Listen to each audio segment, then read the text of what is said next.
ओम नमः शिवाय।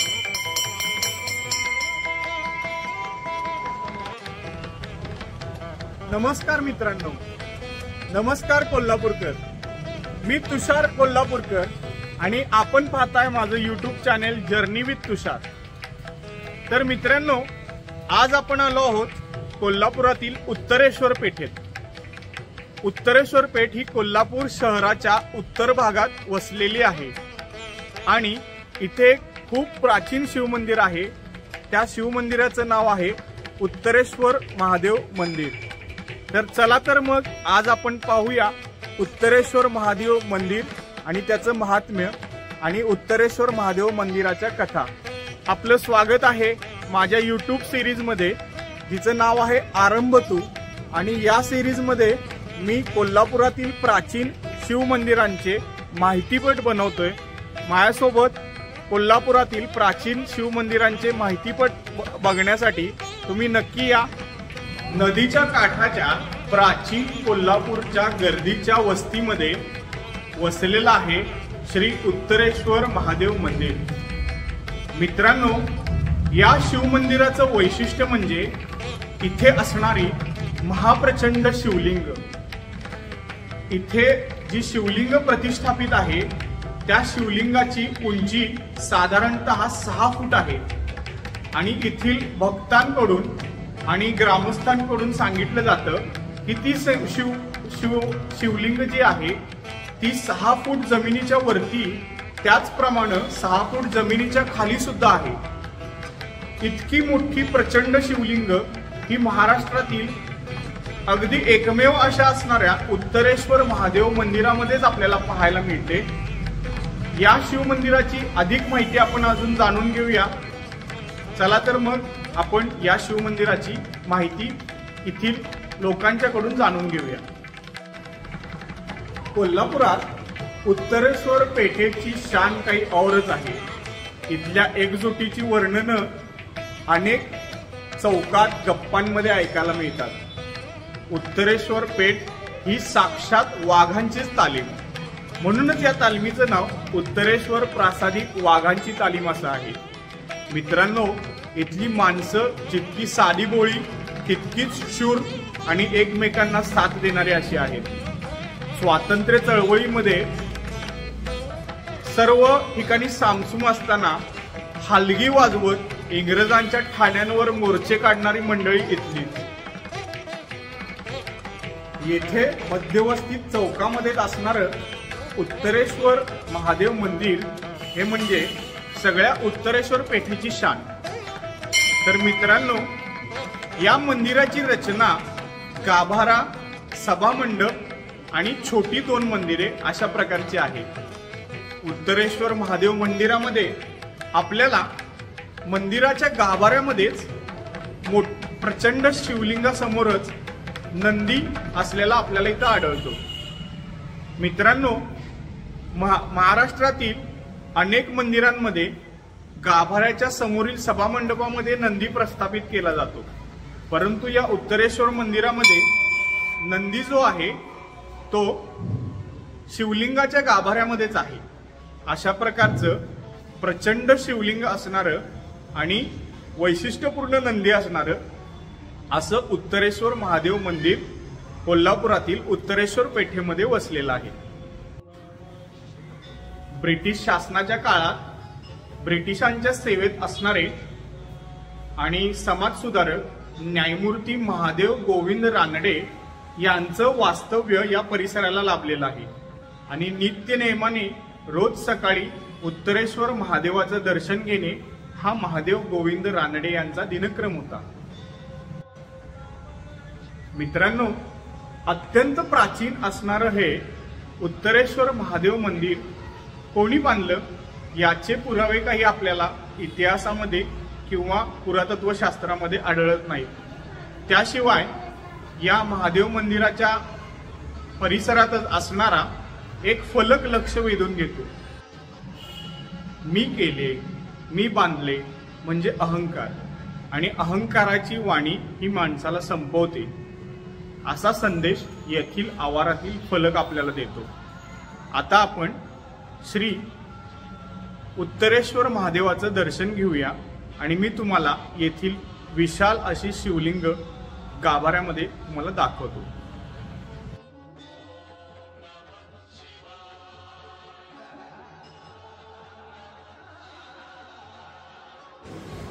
आपल्याला उत्तरेश्वर महादेव मंदिराच्या समोर असणारं प्राचीन कोरीव काम पाहायला मिळतं आणि या कोरीव कामाच्या दगडी चौकटीच्या मध्ये आहे गणपती, जो प्रत्येक शिवमंदिराच्या मध्ये असतो।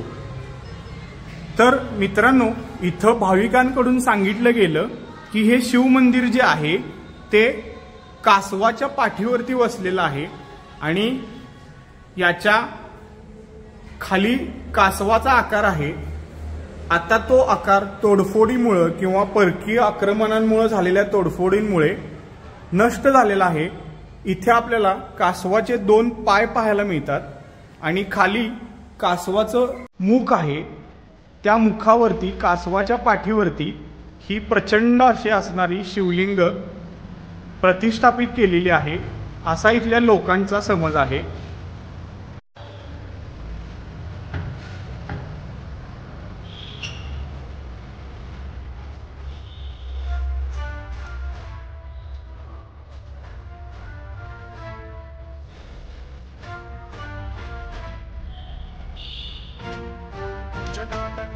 जल प्रवाह पावितस्थले कलेवलंब्यलंबितां भुजंगलिंगमालिकामट्टमट्टमट्टमन्निनादवट्टमर्वयं चकार चण्डताण्डवं तनोतु नः शिव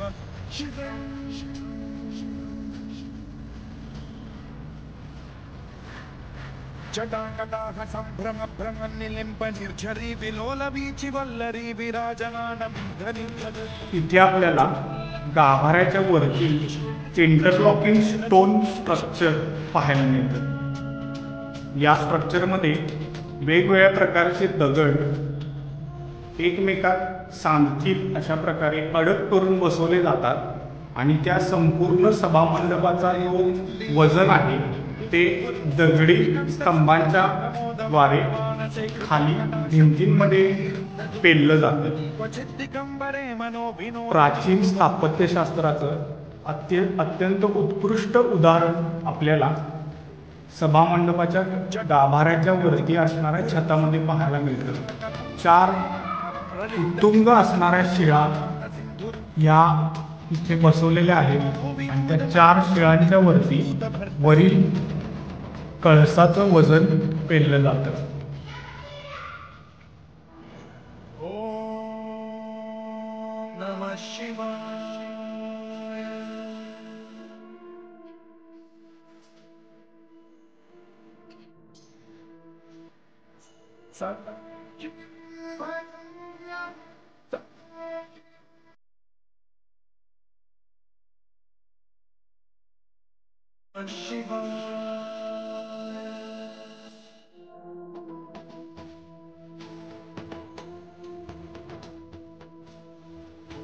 समुद्रलोचनं प्रभृत्य शेषलेखशेखरसून धूलिधोरणी विधूसराग्रिपीठभूभुजङ्गराजमालयानि ध्वजानचूटकचिराय जायतां चकोरबन्धुशेखरः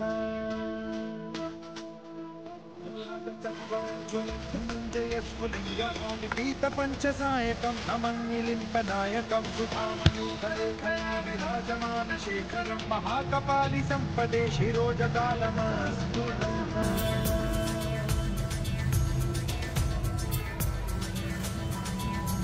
कराल भाल पट्टिकाथ गद्ध गद्ध गज्ज्वलद् धनञ्जयाहुतीकृत प्रचण्ड पञ्चसायके धराधरेन्द्र नन्दिनी कुचाग्र चित्रपत्रक प्रकल्पनैक शिल्पिनी त्रिलोचने रतिर्मम। उत्तरेश्वर पेठेला सोंगी भजनाची प्राचीन उज्ज्वल अशी परंपरा आहे। आनंद पोटात माझ्या मावेना ग मावेना हे प्रचंड गाजलेलं व्ही शांताराम यांचं गीत हे या उत्तरेश्वर प्रासादिक वाघाच्या तालमीच्या वाघाच्या पठ्यांची मराठी सिनेसृष्टीला देण आहे।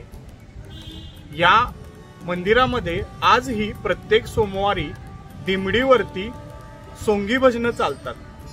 इथल्या लोकांना भजनाची प्रचंड हौस आणि ही परंपरा 1850 पासून इथं जपली जात आहे.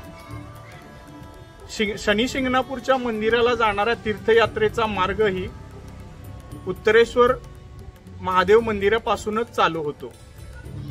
मित्रांनो, अत्यंत प्राचीन परंपरा असणारं उत्तरेश्वर मंदिर हे कोल्हापूरच्या पेठांच्या एकजुटीचं एक अत्यंत उत्तम उदाहरण आहे.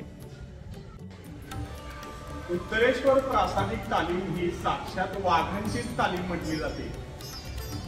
या तालमीचं आणि या प्रभागाचं एकेकाळी नेतृत्व केलेले माजी नगरसेवक श्री सुरेश वसंतराव सुतार आपल्यासोबत आहेत आणि ते आपल्या मंदिराची, इथल्या परिसराची आणि इथल्या लोकांच्या स्वभावाची आपल्याला माहिती सांगतात. साहेब नमस्कार. हे मंदिर आहे ना, ते फार जुन्या काळातलं मंदिर आहे. जुन्या म्हणजे ज्यावेळी इंग्रजांच्या काळात जे स्वतंत्र घ्यायचं होता त्यावेळी इथे मिटिंगच चालल्या देशाच्या, त्यापासून हे मंदिर आहे. आणि ही जी पिंड आहे ती पूर्ण अखंड आहे असं लोक म्हणतात आणि आहे. आणि हे जागृत देवस्थान आहे. उत्तरेश्वराचे बरेच नागरिक त्या देवाला मानतात, ती बरेच मंडळ मानतात. किती वाघायचं या नावात सगळा कार्यक्रम जोडा होतो, महादेवांच्या नावा कार्यक्रम जोडा होतो. संपूर्ण हे मंदिर जागृत आहे. आणि ज्यावेळी आपण 2000 निवडून आलो त्यावेळी हा पुन्हा सभा मंडप बांधला, त्यानंतर वाघायचं आणि पहिला मधला बांधला. हे एकदम जागृत मंदिर लोक इथं अनेक येतात, त्यांची नवसं पूर्ण होतात. तुम्हाला सांगतो, वाघाच्या तालमीची सोंगी भजनाची परंपरा खूप प्राचीन आणि सर्वज्ञात आहे. त्याबद्दल काय माहिती? साहेब, उत्तरेश्वरचं भजन जे आहे महादेव मंदिर हे अतिशय चांगलं आहे. मला सोंगी भजन आहे, फार गाजलेलं आहे. ते काळ कोल्हापूर शहरात त्यांनी गाजवलं आहे. अजूनही चांगलंच आहे, अजूनही नाव त्याचं चांगलंच आहे. आपल्याला सुरेश साहेबांनी अत्यंत सुंदर अशी माहिती दिली, त्याबद्दल त्यांचं हार्दिक आभार. प्रागतिक विचारांची परंपरा, पुरोगामी विचारांची परंपरा असणारं हे जुनं कोल्हापूर, येथूनच विमलताई बागल या पहिल्या महिला आमदार कोल्हापूर जिल्ह्यातून विधानसभेवरती निवडून गेल्या. तर मित्रांनो, कोल्हापूर त्या अत्यंत मध्यवस्थित वसलेलं उत्तरेकडील भागात असणारं प्राचीन असं हे उत्तरेश्वर शिवमंदिर. मित्रांनो, आरंभ तू या युट्यूब सिरीज मध्ये मी कोल्हापुरातील प्राचीन शिवमंदिरांचे माहितीपट बनवतोय. तर माझ्या जर्नी विथ तुषार या युट्यूब चॅनेलला फॉलो करा, लाईक करा, सबस्क्राईब करा आणि कोल्हापूरच्या प्राचीन शिवमंदिरांचा आणि कोल्हापूरचा इतिहास सर्व लोकांच्या पर्यंत पोहोचवण्यासाठी माझे व्हिडिओ नक्की पहा आणि शेअर करा. खूप खूप धन्यवाद.